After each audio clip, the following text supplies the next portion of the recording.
Hoje não vamos falar de incêndios, vamos falar do que faz com que as pessoas estejam preparadas quando eles acontecem. O tema que trazemos hoje, bem, à primeira vista pode parecer um pouco administrativo, formação contínua. Mas a verdade é que, quando tiramos as camadas da obrigação legal, encontramos algo fundamental. Em vez de nos focarmos nos sistemas e nas regras, vamos virar a nossa atenção para as pessoas. E como a formação transforma essa variável, que é a mais imprevisível, de um risco num ativo. Exatamente. E é fascinante porque toca na forma como reagimos sob pressão, não é? Todos gostamos de pensar que numa emergência seríamos super racionais e seguiríamos o plano à risca. Mas a realidade é que sem treino, o nosso cérebro regrede para o instinto: lutar, fugir ou congelar. A formação contínua não é só sobre ensinar algo novo, é sobre gravar uma nova resposta instintiva. É, no fundo, transformar o pânico em procedimento. Essa ideia de reescrever o instinto é muito forte, o que me leva a uma questão de base. Ouve-se falar imenso em formação contínua, tornou-se quase uma palavra da moda. Mas por que agora? A necessidade de estar preparado não é nova. O que é que mudou para que este conceito seja tão decisivo hoje em dia? O que mudou foi a velocidade. A velocidade e a complexidade da mudança. Há uns anos, as competências que se aprendiam no início da carreira podiam durar uma vida inteira de trabalho. Hoje, uma competência técnica pode ficar obsoleta em poucos anos. Pensa, por exemplo, na segurança contra incêndio em edifícios. Os edifícios modernos usam materiais novos, compósitos, que têm cargas de incêndio completamente diferentes dos materiais tradicionais. Quer dizer que o próprio risco está a evoluir. Não é apenas a tecnologia que usamos, mas o ambiente à nossa volta. Precisamente. A formação deixa de ser um evento pontual, tipo uma vez por ano. Passa a ser um processo de adaptação contínua a um ambiente de risco que está sempre a mudar. A legislação, as normas da Autoridade Nacional de Emergência e Proteção Civil tentam acompanhar este ritmo. Mas a verdadeira resiliência de uma organização não está no papel. Está na capacidade da sua equipa de aplicar esse conhecimento atualizado. Ok, vamos aprofundar isto. A lógica é clara, mas na prática eu sei que muitos gestores pensam quando ouvem a palavra formação. Pensam em tempo de produção perdido, não temos tempo para isso. Qual é o argumento para convencer um cético de que o retorno deste investimento é real? É o argumento mais pragmático de todos: a prevenção de perdas. E de perdas catastróficas. Mas vamos para além do óbvio: uma equipa bem formada comete menos erros. O interessante é que o maior salto na redução de incidentes não vem da primeira formação teórica. Vem dos simulacros, da repetição. É a memória muscular que se desenvolve no segundo e terceiro simulacro que realmente previne o pânico e os erros numa situação real. É a passagem do saber o que fazer para o fazer sem pensar. Exato. Lembro-me de um caso num centro de logística. Começou um pequeno incêndio num tapete rolante.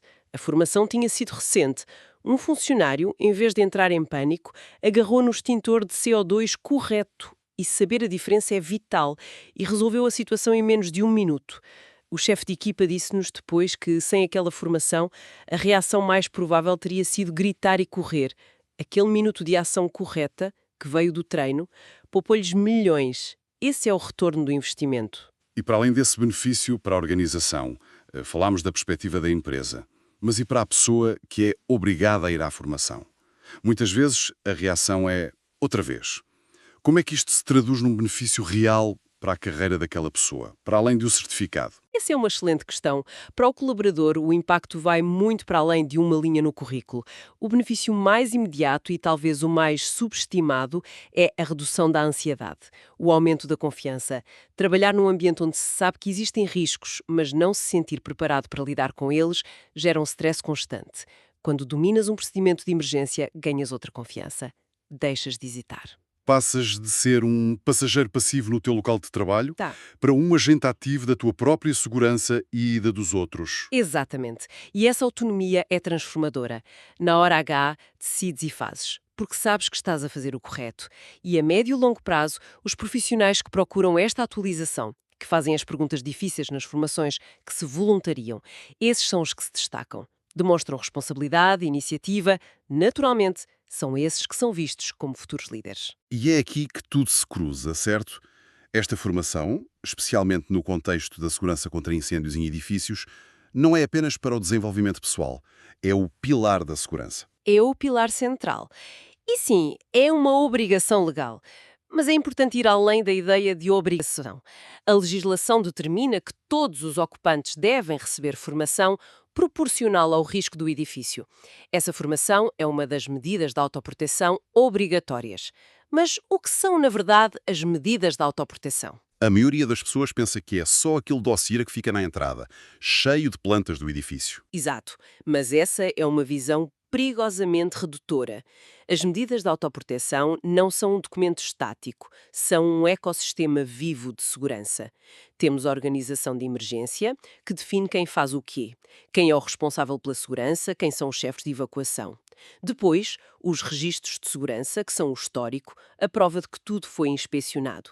E, claro, os planos de ação e de evacuação. Não é um manual na prateleira, é o software operacional de segurança do edifício. E tal como qualquer software, se não for atualizado e se os utilizadores não forem treinados, torna-se inútil. Perfeitamente dito. E essa formação tem de ser incrivelmente prática. Fico a pensar na pessoa que está sentada nessa formação. Para além da teoria, o que é que ela leva dali que, no meio do fumo e do alarme a tocar, vai mesmo fazer a diferença? Quais são as 2 ou 3 ações concretas que salvam vidas? A primeira e a mais contraintuitiva é a mais simples: fechar as portas.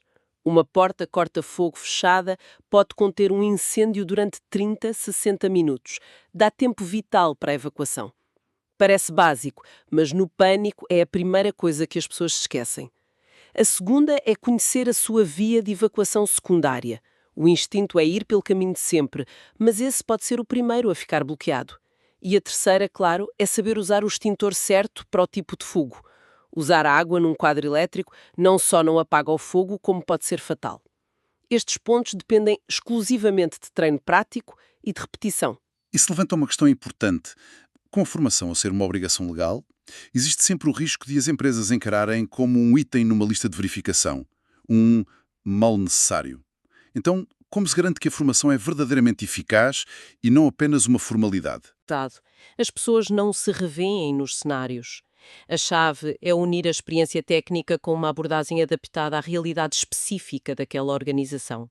Essa ideia da personalização é fundamental. Mas como é que se faz isso na prática? Por exemplo, como é que uma formação para um hospital difere de uma para uma fábrica de produtos químicos? São mundos completamente diferentes. Num hospital, a prioridade é a compartimentação e a evacuação horizontal. Não se pode simplesmente pegar em doentes acamados e levá-los pelas escadas. O treino foca-se em mover os doentes para áreas seguras ao lado, protegidas por portas corta-fogo. O pessoal aprende a ler os painéis de alarme para saber exatamente de onde vem o alerta. Portanto, a ação pode nem ser sair, mas sim proteger no local. Exatamente. Agora, numa fábrica de produtos químicos, aí proteger no local pode ser uma sentença de morte. A prioridade é a evacuação imediata. O treino foca-se em reconhecer alarmes químicos, em saber usar equipamentos de proteção individual e, crucialmente, em coordenar com as equipas de emergência externas. A nuance está em treinar para o pior cenário específico daquele local. Percebo a lógica, mas criar essa cultura de segurança parece ser o maior desafio. Não basta a formação, certo? Como é que se evita que todo este conhecimento se perca 3 semanas depois? Essa é a peça final do puzzle. A formação é o catalisador, não é a cura. A cultura de segurança mantém-se viva através de reforços contínuos. Podem ser coisas simples, como safety moments no início das reuniões, a nomeação de campeões de segurança em cada departamento. E, fundamentalmente, a liderança tem de dar o exemplo. Quando um diretor participa ativamente num simulacro e leva a sério, a mensagem é muito mais poderosa do que 1000 e-mails. Depois desta conversa, fica muito claro que a formação não deve ser encarada como um custo ou uma obrigação.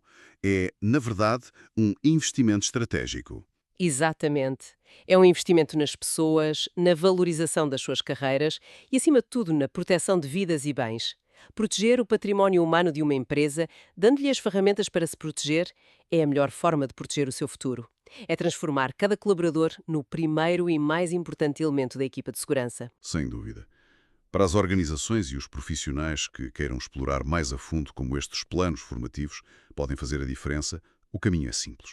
Toda a informação sobre as várias modalidades de formação, desde os cursos básicos até à implementação completa de medidas de autoproteção, está disponível.